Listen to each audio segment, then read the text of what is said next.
Bonjour à tous. Eh bien aujourd'hui je vais vous parler des différents types de cuir que beaucoup d'entre vous ne connaissent pas, ainsi que de l'entretien pour vos bottes, parce que les bottes prolongent leur durée de vie grâce à un très bon entretien.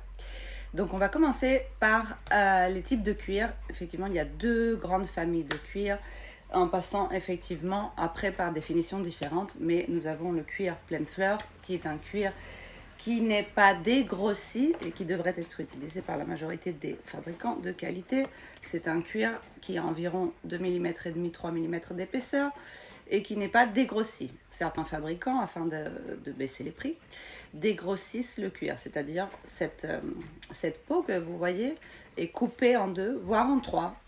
Donc effectivement, on appelle ça du cuir, mais la qualité effectivement n'est pas du tout au rendez-vous sur la longueur. Donc attention à cette petite chose qui est importante et évidemment baisse beaucoup la qualité d'un produit.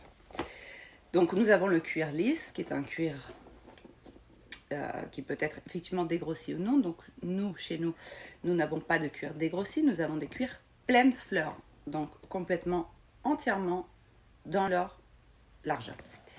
Ensuite, nous avons le daim, ce que nous appelions le daim avant. Évidemment, nous ne tuons plus des daims.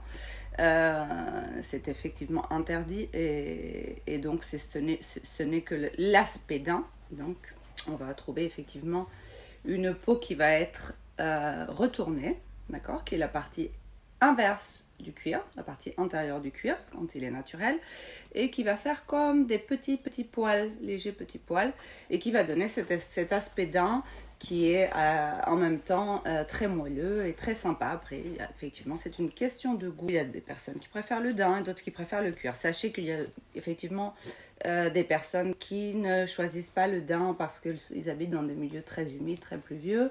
Le daim souffre plus, c'est vrai, mais vous avez des produits pour les imperméabiliser et les maintenir. Mais tout ça, ça fait partie effectivement de, comment dirais-je, du cuidado en espagnol, de l'entretien de vos bottes. Voilà. Maintenant, on va passer à différents types de finition de cuir parce qu'on peut vouloir des choses différentes et il faut aussi comprendre ce que peut y avoir sur le marché en finition. Tous les cuirs ne sont pas identiques.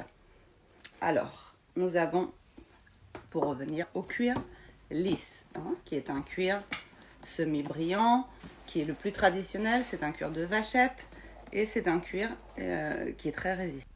Donc le cuir lisse effectivement est un des plus classiques que vous allez retrouver dans la majorité des produits, déclinés effectivement dans différents coloris, noir, marron, beige, rose, blanc, bleu. Nous avons tout type de cuir. Effectivement, nous proposons de fabriquer dans la couleur de votre choix au besoin, hormis les grands classiques. Ensuite, nous allons avoir un cuir gras, un cuir huilé. Donc là, je vous montre un cuir huilé. C'est un cuir qui est mat, qui est gras, qui est très solide, vraiment destiné, effectivement, ici on a des bottines un peu de look bikers. Ça s'utilise beaucoup pour les Santiago, pour les bikers, pour les bottes de chasse également.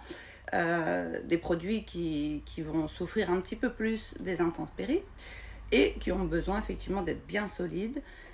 Donc c'est un produit qui est mat, qui est mat et qui va Bon, après je vous parlerai de l'entretien, ça sera plus simple. Donc effet mat et on peut avoir une finition vintage, comme ici c'est le cas. On a effectivement des zones plus claires et des zones un petit peu plus foncées. Ça fait tout le charme du produit. Et effectivement, c'est très très facile à entretenir, mais on en parlera tout à l'heure. Donc le cuir huilé, cuir mat. Ensuite, dans les cuirs lisses, on va trouver ce que nous on appelle le fleurantique, qui est un cuir.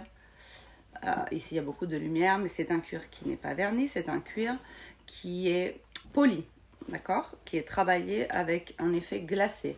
Donc plus brillant effectivement que le cuir traditionnel. Même si on a de la lumière, je pense que vous pourrez voir les différences. On a un cuir semi-brillant naturel et ici on a un cuir qui a été travaillé, poli, et donc plus brillant, qui a donné son effet poli, glacé, et qui est très joli également.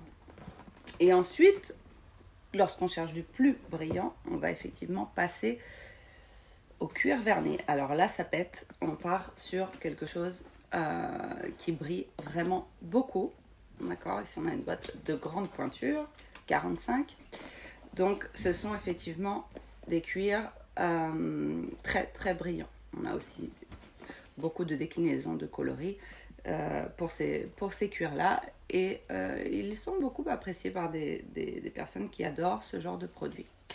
Donc voilà dans les grandes lignes les types de cuir que l'on peut vous proposer. Et il faut savoir effectivement ensuite quel genre d'entretien on peut leur faire pour prolonger leur durée de vie.